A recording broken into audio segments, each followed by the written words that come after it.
Scene की starting एक अनजान से आदमी के ऊपर से होती है जिसे अभी के लिए हम लोग नरेटर बोलेंगे। वो बंदा बोलता है कि एक दिन हमारे विलेज के अंदर एक अनजान से आदमी की एंट्री हुई जिसका पहला इंप्रेशन मेरे ऊपर कुछ ज्यादा खास नहीं था, लेकिन उसकी आंखों को देखकर लग रहा था कि वो बहुत ही ज्यादा बुरी चीजों से गुजरा है। पर्सनली मैं चाहता नहीं था कि उस बंदे को हमारे विलेज के अंदर एंट्री दी जाए, लेकिन हमारे विलेज चीफ ओल्ड मैन का दिल इतना ज्यादा बड़ा था कि उन्होंने उस बंदे को हमारे विलेज के अंदर एंट्री दे दी। लेकिन अगर जो मुझसे पूछा जाए तो मुझे इस चीज से ज्यादा फर्क नहीं पड़ता। नरेटर बोलता है इसी तरीके से वहां पर कुछ दिन बीत जाते हैं, लेकिन वो बंदा इतना ज्यादा शांत होता है कि किसी को पता ही ना चले कि वो बंदा एग्जिस्ट भी करता है। कुछ विलेजर उसके बारे में बात कर रहे होते हैं, लेकिन एज यूजुअल मुझे इस चीज से जरा सा भी फर्क नहीं पड़ता। और इसी तरीके से एक हफ्ता और बीत जाता है उस बंदे को विलेज में आए हुए, और अब जाकर मुझे पता चलता है कि आखिरकार वो कर क्या रहा है। कुछ बच्चों ने कोइंसिडेंटली उसे देख लिया था और उन्होंने आकर मुझे बताया कि वो बंदा अपने घर के अंदर अपनी स्वॉर्ड को बिल्ड कर रहा है, मतलब कि अपनी स्वॉर्ड को स्विंग कर रहा है और ट्रेनिंग कर रहा है। लेकिन अभी भी मेरा इस चीज के अंदर और उस बंदे के अंदर जरा सा भी इंटरेस्ट नहीं था। और इसी तरीके से एक महीना और बीत जाता है। मैंने उस बंदे को अपनी आंखों से तो नहीं देखा, लेकिन लोगों ने मुझे बताया है कि वो बंदा अपने घर के यार्ड के अंदर अपनी स्वॉर्ड को बिल्ड कर रहा है।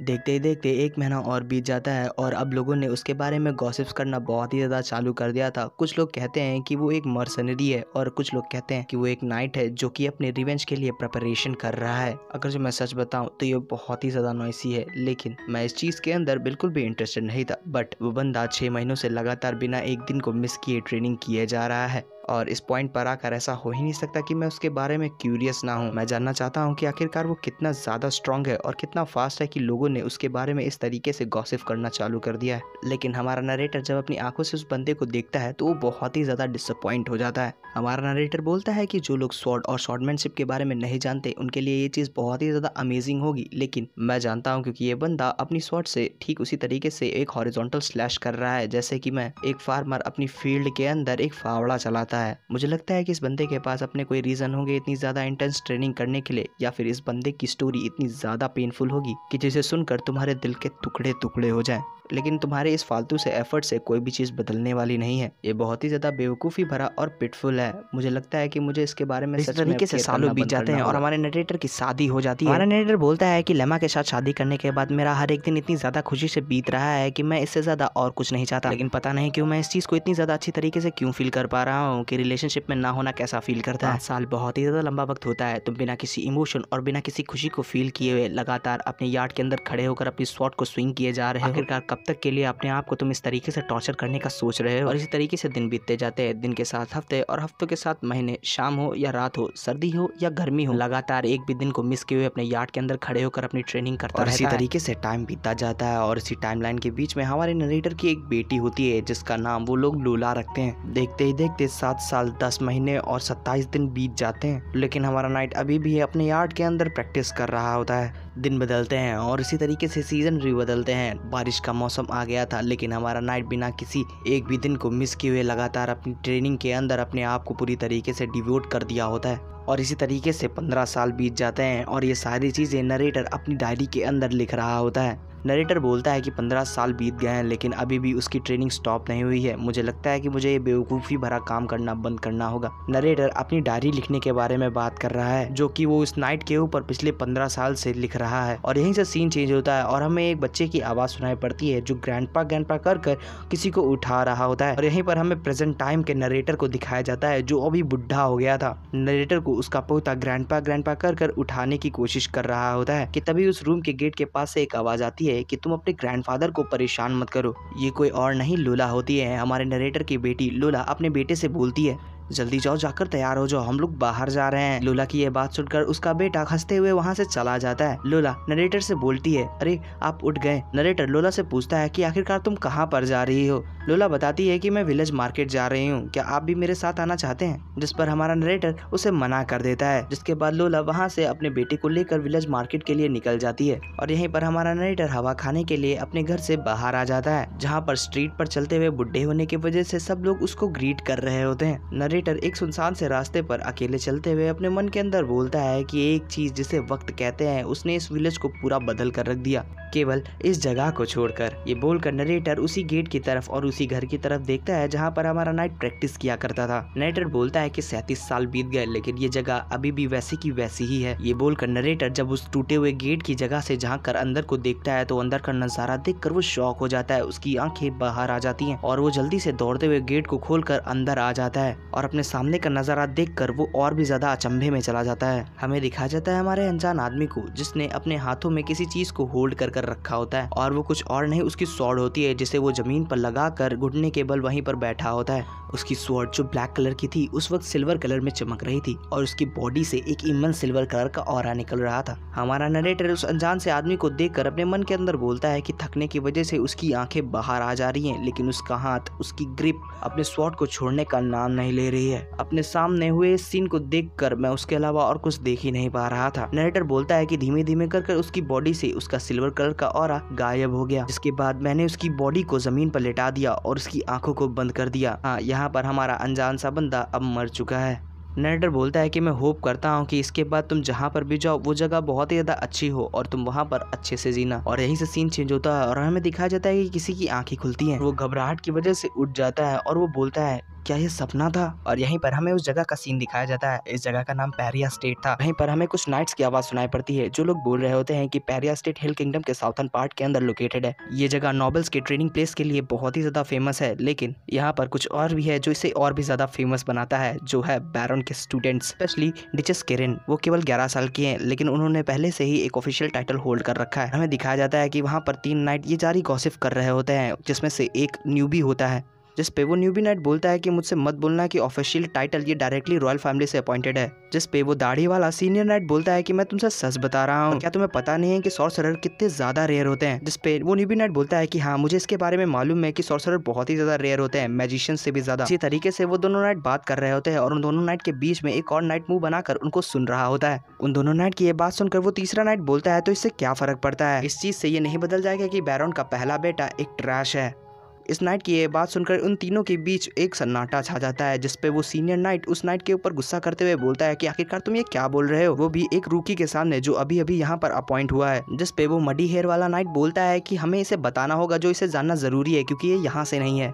इसी तरीके से वो दोनों नाइट वहाँ पर बहस करने लगते हैं और वो न्यूबी नाइट उन दोनों से दूर हटते हुए अपने मन के अंदर बोलता है, वेल मुझे ये पहले से ही पता है और मैं इस चीज़ से एग्री भी करता हूँ। डिचेस केरिन फेमस है लेकिन उनसे भी ज़्यादा फेमस है बैरन के पहले बेटे। उन्होंने बहुत ही छोटी उम्र में अपनी माँ को खो दिया था और उम्र में छोटे होने के कारण वो ज़्यादा कुछ कर नहीं पाए, जिसके बाद उन्होंने अपने आप को एक रूम के अंदर लॉक कर लिया और उसके अंदर वो सोते रहते थे। इसकी वजह से उनके ऊपर एक निक नेम पड़ गया और लोगों ने उनके बारे में गलत गलत बातें करना चालू कर दी। सीन चेंज होकर हमें उन दोनों नाइट को दिखाया जाता है जो वहाँ पर खड़े होकर बहस कर रहे होते हैं कि तभी पीछे से आवाज आती है। जिधर से वो आवाज आई थी, जब वो नाइट उधर घूम कर देखता है तो वहाँ पर खड़े हुए इंसान को देखकर उसके मुंह के ऊपर पसीने पसीने हो जाते हैं। हमें दिखाया जाता है वहाँ पर एक औरत और एक बच्ची खड़ी होती है। वो नाइट अपने मन के अंदर बोलता है, ये तो प्रिंसेस कायरिन और ड्यूक की सेकंड वाइफ मिस अमेलिया है। वहाँ पर उन नाइट से बोलती है कि आखिरकार काम के वक्त तुम लोग यहाँ पर क्या गॉसिप कर रहे हो। अब प्रिंसेस केरिन की ये बात सुनकर और लेडी अमेलिया को देखकर वो सारे के सारे नाइट बहुत ही ज्यादा डर जाते हैं और एक साथ में अपने सर को झुकाते हुए माफी मांगने लगते हैं। जिस पे कायरिन कंफ्यूज होते हुए बोलती है कि आखिरकार तुम लोग ये क्या कर रहे हो,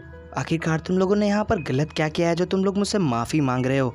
इस चीज़ पे वो सारे सोल्जर और भी ज़्यादा घबराने लगते हैं और वो बोलते हैं वो कि तभी मिस अमेलिया बीच में इंटरप्ट करते हुए बोलते हैं कि बस भी करो किरण, इतना काफ़ी होगा इन लोगों को जानने के लिए कि इन लोगों ने यहाँ पर गलत क्या किया है ना। ये बोलकर मिस अमेलिया उन तीनों की तरफ एक लुक देती हैं जिसपे वो बोलते हैं कि हाँ ये सही है बोल रही हैं। मिस अमेलिया उन तीनों नाइट से बोलती हैं कि वेल मुझे पता नहीं था कि आखिरकार तुम लोग यहाँ पर कौन सी गॉसिप्स कर रहे हो और मुझे ये जानने में ज़रा सा भी इंटरेस्ट भी नहीं है। मैं बस इतना चाहती हूँ कि तुम अपने काम को फोकस लगा कर करो। जिसपे वो नाइट झुकते हुए यस में जवाब देते हैं। ये बोलकर मिस अमेलिया और प्रिंसेस केरिन वहां से चली जाती हैं। तब जाके उन तीनों नाइट्स के जान के अंदर जान आती है और यहीं से सीन चेंज होकर उसी कासल के एक रूम के अंदर आता है जहां पर एक बच्चा अचानक से उठते हुए अपने मन के अंदर बोलता है, क्या सच में यही लड़का हमारा मेन प्रोटैगनिस्ट है। हमारा मेन प्रोटैगनिस्ट अपने मन के अंदर बोलता है कि ये बहुत ही ज्यादा अजीब है, मैं सो नहीं पा रहा हूँ। वो बोलता है कि यूजुअली इस वक्त पर मैं बहुत ही ज्यादा सोता हूँ लेकिन पता नहीं क्यों मुझे अभी नींद नहीं आ रही है।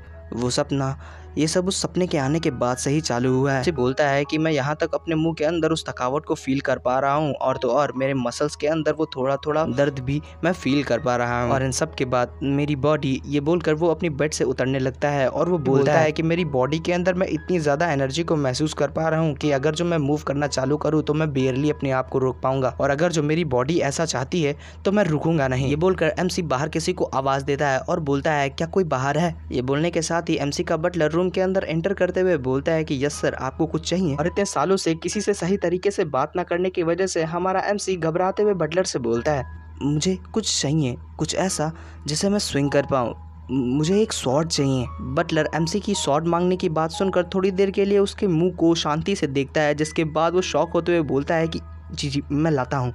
और यहीं से सीन चेंज होकर फेरिस हाउसहोल्ड के ट्रेनिंग हॉल पर आता है, जहां पर हमें उसी सीनियर नाइट को दिखाया जाता है जो कि बोलता है जो मैं देख रहा हूँ क्या वो सच में सच है। जिस पे वो ब्लॉन्ड हेयर वाला बंदा बोलता है कि शायद हाँ। और इसी तरीके से वहां पर खड़े सारे लोग गॉसिप करना चालू कर देते हैं और बोलते हैं वो लेजी नोबल जो हर वक्त सोया करता था वो अभी ट्रेनिंग हॉल के अंदर अपेयर हुआ है। और हमें दिखाया जाता है हमारे एमसी को जो ट्रेनिंग हॉल के अंदर बड़ी धांसू सी एंट्री ले रहा होता है, लेकिन हमारा एमसी उन लोगों को और उन लोगों की गॉसिप्स को इग्नोर करते हुए अपने वेपन स्टॉक के पास चला जाता है अपने वेपन को चूज करने के लिए और ट्रेनिंग करने के लिए। हमारा एमसी अपने वेपन स्टॉक के पास आकर खड़ा हो जाता है, जहाँ पर हमारा बटलर हमारे एमसी से बोलता है यंग मास्टर भले ये वुडन स्वॉर्ड हो लेकिन इनके साइज, शेप और लेंथ के ऊपर इनके सारे फीचर्स डिपेंड करते हैं। मैं कोई स्वॉर्डमैनशिप का एक्सपर्ट तो नहीं हूँ, लेकिन अगर जो आप मुझे थोड़ा वक्त दे मैं आपके लिए किसी ऐसे को ढूंढ के लाऊंगा जिसको स्वॉर्डमैनशिप के अंदर अच्छी खासी नॉलेज हो। जिसपे हमारा एमसी अपने बटलर को मना कर देता है। ये बोलने के बाद हमारा एमसी उन वेपन स्टॉक को देखने लगता है जहां पर उसे अपनी शॉट को चूज करना है। हमारा एमसी वहां पर एक ग्रेटर शॉट को देखता है जिसे चूज करते हुए बोलता है कि मैं इस शॉट को चूज करता हूं अपनी ट्रेनिंग करने के लिए। हमारा एमसी को एक ग्रेटर शॉट को चूज करता देख वहां पर खड़े लोग बहुत ही ज्यादा हैरान होते हैं, स्पेशली वो सीनियर नाइट, वो तो बहुत ही ज्यादा हैरान होता है। वो बोलता है क्या मैं सपना देख रहा हूँ, मुझे कोई लोग पिंच करो। लेकिन उधर हमें हमारे एमसी को दिखाया जाता है जिसे उस शॉट को लिफ्ट करने में बहुत ही ज्यादा दिक्कत हो रही होती है। सब लोगों की नज़र हमारे एमसी के ऊपर थी कि सडनली हमें दिखाया जाता है हमारे बटलर के एक्सप्रेशन में थोड़ा चेंज होता है और हमें दिखाया जाता है हमारे एमसी को जिसने मुश्किल से ही सही लेकिन अपनी शॉट को लिफ्ट कर लिया होता है। और यहीं से हमें थोड़ी देर के बाद का सीन दिखाया जाता है जहां पर हमारा एमसी मुश्किल से अपनी शॉट को स्विंग कर पा रहा होता है और वहीं पर खड़े दो लोग हमारे एमसी को अपनी ट्रेनिंग करते हुए देख रहे होते हैं। वो लोग हमारे एमसी को देखते हुए बोलते हैं कि जैसा कि एक्सपेक्टेड था ये बहुत ही ज्यादा हॉरिबल है। ब्लॉन्ड हेयर वाला बंदा बोलता है कि ये बंदा बहुत ही ज्यादा लेजी है, ये हर वक्त सोता रहता है जिसकी वजह से यहाँ पर ये सही से परफॉर्म तक नहीं कर पा रहा है, लेकिन इसको अपना पहला ट्राई करता है देखना ये वर्थ इट तो है। जिस पे वो ब्लैक हेयर वाला बंदा बोलता है कि बाकी सब तो ठीक है लेकिन आखिरकार इन्हें कौन सी ये हवा लग गई जो इन्हें ट्रेनिंग हॉल तक खींच लाई। जिस पे वो ब्लॉन्ड हेयर वाला बंदा बोलता है मे बी शायद योंगजू की वजह से। जिस पे वो बोलता है क्या, ब्लॉन्ड हेयर वाला बंदा बोलता है कि मेरे पड़ोसियों ने मुझे बताया था कि पिछले महीने यंग मास्टर को योंगजू ने बहुत ही बुरी तरीके से ह्यूमिलेट किया था और यंग मास्टर वहां पर बैठे रहने के अलावा ज्यादा कुछ कर नहीं पाए। जिस पे वो ब्लैक हेयर वाला बंदा बोलता है कि वेल ये सेंस बनाता है क्योंकि इस तरीके की बॉडी और इस तरीके की फिजिक्स लेकर वो वहां पर कुछ ज्यादा कर भी नहीं पाते।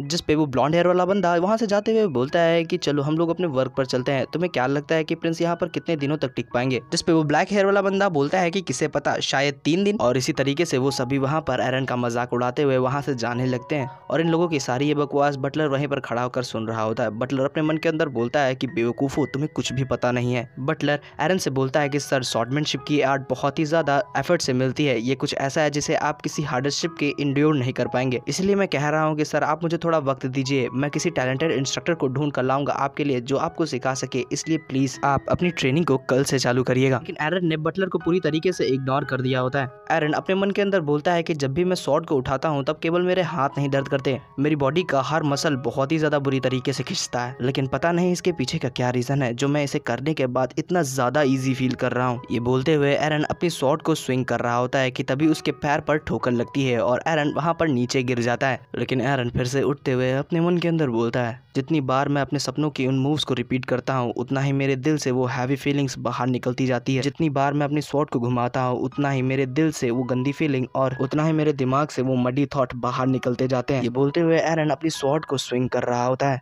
एरन बोलता है कि ये कुछ ऐसा है जिसे मैं चाह के भी नहीं रोक सकता। ये बोलने के साथ ही एरन अपनी स्वॉर्ड को पीछे लेके जाता है और अपनी पूरी दम लगाकर एक स्लैश लगाता है कि तभी एरन को उसके बटलर की आवाज आती है कि सर, और हमें दिखाया जाता है कि बटलर ने एरन को रोका रखा होता है, मतलब कि एरन अब तक की होश में अपनी ट्रेनिंग नहीं कर रहा था, वो अब तक की अपने होश ही में नहीं था। बटलर एरन से बोलता है कि सर अब तो रुक जाइए, अब तो अंधेरा होने वाला है। एरन अपने आसपास देखता है, जिसके बाद वो अपनी डल सी आवाज में बोलता है, क्या अंधेरा हो गया? जिसके बाद ही एरन बेहोश होने लगता है कि तभी बटलर एरन को संभालते हुए बोलता है कि सर होश में आइए। जिसके जवाब में एरन फिर से अपनी डल सी आवाज में बोलता है कि मेरी बॉडी में जरा सी भी स्ट्रेंथ नहीं है। बटलर एरन से बोलता है कि ऐसा तो होगा ही, आपने अपने आप को आज बहुत ही ज्यादा पुश कर दिया। एरन धीमे से आंखें खोलते हुए अपने मन के अंदर बोलता है, सूरज ढल गया, लेकिन आखिरकार कब से समय इतनी जल्दी पास होने लगा। एरन बटलर से बोलता है कि तुम तब से यहाँ पर खड़े होकर मेरा इंतजार कर रहे थे, तुम्हें चले जाना चाहिए था। बटलर एरन से बोलता है कि आखिरकार मैं आपको इस तरीके से कैसे छोड़कर चला जाता, और मैं खड़े होकर यहाँ पर आपका इंतजार कर रहा था, लेकिन आपने मुझको पूरी तरीके से इग्नोर कर दिया।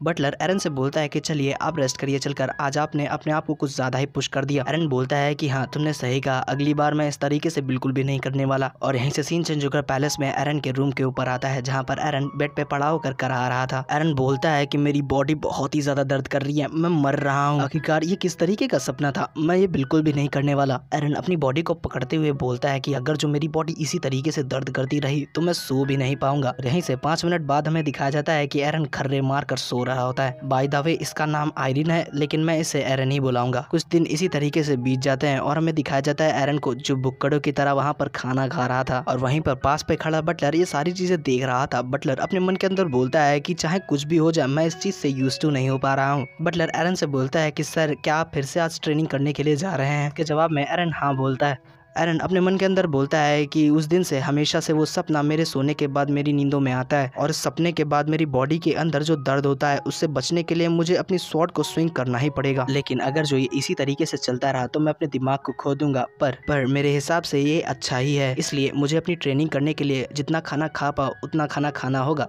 ये बोलने के बाद एरन बटलर से और भी ज्यादा खाना मंगवा लेता है, और यहीं से सीन चेंज होकर उन्हीं 3 नाइट पर आता है, जिसमें से एक नाइट बोलता है कि मैं अपने आप को रोक नहीं पा रहा हूँ देखने के लिए कि आखिरकार कौन जीता। पे दूसरा नाइट बोलता है कि तुम्हें ज्यादा एक्सपेक्टेशन नहीं लगा के रखना चाहिए, क्योंकि मैं ही जीतने वाला हूँ। जिस पे दूसरा नाइट बोलता है कि हे न्यूबी तुम बताओ आखिरकार कौन जीतेगा। जिस पे वो न्यूबी नाइट बोलता है कि मैं क्या बताऊं, आखिरकार तुम लोग मुझसे क्यों पूछ रहे हो। तभी पीछे से आवाज आती है कि सॉरी मुझे माफ करना बीच में बोलने के लिए, लेकिन क्या आप लोग मुझे बता सकते हैं कि ट्रेनिंग ग्राउंड का रास्ता किधर से है। दिखाया जाता है कि ये चीज एक बुढ़े इंसान ने बोली होती है, जिसके हाथ में एक स्टिक थी। जिस पे वो दाढ़ी वाला नाइट बोलता है कि ट्रेनिंग ग्राउंड, आखिरकार तुम वहां पर क्या करने जाना चाहते हो। जिस पे वो बुढ़ा नाइट बोलता है कि मैं एक सिंपल सा ट्रैवलर हूँ, लेकिन मैं अपनी पास्ट में एक नाइट था, इसलिए मैं वहां पर उस ट्रेनिंग ग्राउंड में देखने के लिए जाना चाहता हूँ कि आखिरकार वहां पर चल क्या रहा है। कोर्स मेरे पास लाइसेंस भी है, अगर जो तुम देखना चाहो तो मैं तुम्हें दिखा सकता हूँ। बूढ़े आदमी के ये बोलने के बाद वो तीनों नाइट एक दूसरे की तरफ देखने लगते हैं, जिसके बाद वो सीनियर नाइट बोलता है हम लोगों ने अपनी शिफ्ट को खत्म कर लिया है और हम लोग ट्रेनिंग ग्राउंड ही की तरफ जा रहे हैं, आप हमारे साथ आ सकते हैं। जिस पे वो बूढ़ा आदमी बोलता है बहुत बहुत शुक्रिया, अब से मैं आपकी केयर में हूँ। बोलने के बाद वो सारे के सारे लोग ग्राउंड की तरफ आने लगते हैं, लेकिन ट्रेनिंग ग्राउंड में एंटर करने के बाद वो सीनियर नाइट जो अपने सामने का नजारा देखता है वो देखकर बहुत ही ज्यादा हैरान हो जाता है। वो दाढ़ी वाला नाइट चिल्लाते हुए बोलता है कि आखिरकार प्रिंस यहाँ पर क्या कर रहे हैं, और हमें वहाँ पर दिखाया जाता है कि एरन अपनी शॉट को लेकर वहाँ पर ट्रेनिंग कर रहा होता है। वहीं पर खड़ा ब्लॉन्ड हेयर वाला नाइट बोलता है कि वो तो सच में प्रिंस है, ये चौथा दिन है ना, मैं जीत गया। जिन लोगों को कंफ्यूजन हो उन लोगों को मैं बता दूं कि यहाँ पर इन दोनों ने बेट लगाई थी कि एरन यहाँ पर कितने दिनों तक ट्रेनिंग करने के लिए आएगा,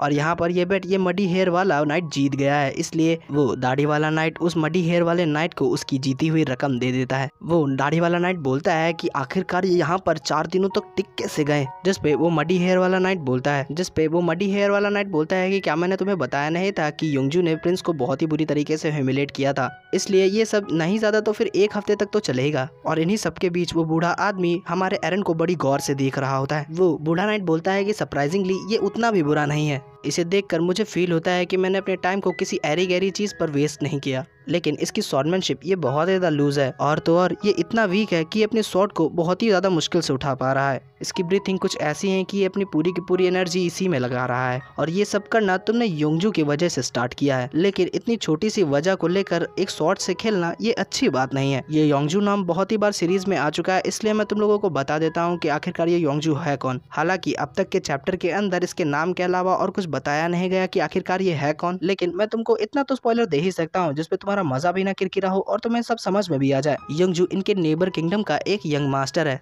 और रही बात ह्यूमिलेशन की, तो पिछली यूनियन मीटिंग के अंदर यंगजू ने एरन को पॉइंट कर बहुत ही ज्यादा बुरी तरीके से ह्यूमिलेट किया था। बस आगे का मैं तुम लोगों को और स्पॉइलर नहीं दूंगा और ये चैप्टर यहीं पर खत्म होता है। होप करता हूँ गाइस आप लोगों को सीरीज पसंद आई होगी, और अगर जो आपको सीरीज पसंद आई हो तो वीडियो को लाइक कर दो, चैनल को सब्सक्राइब कर दो, और अगर जो तुम लोग चाहते हो कि मैं तुम लोगों की रिकमेंडेशन सीरीज को एक्सप्लेन करूँ तो कमेंट में उस सीरीज का नाम लिख दो। मैं चूज करने के बाद उस सीरीज को तुम्हारे लिए एक्सप्लेन कर दूंगा।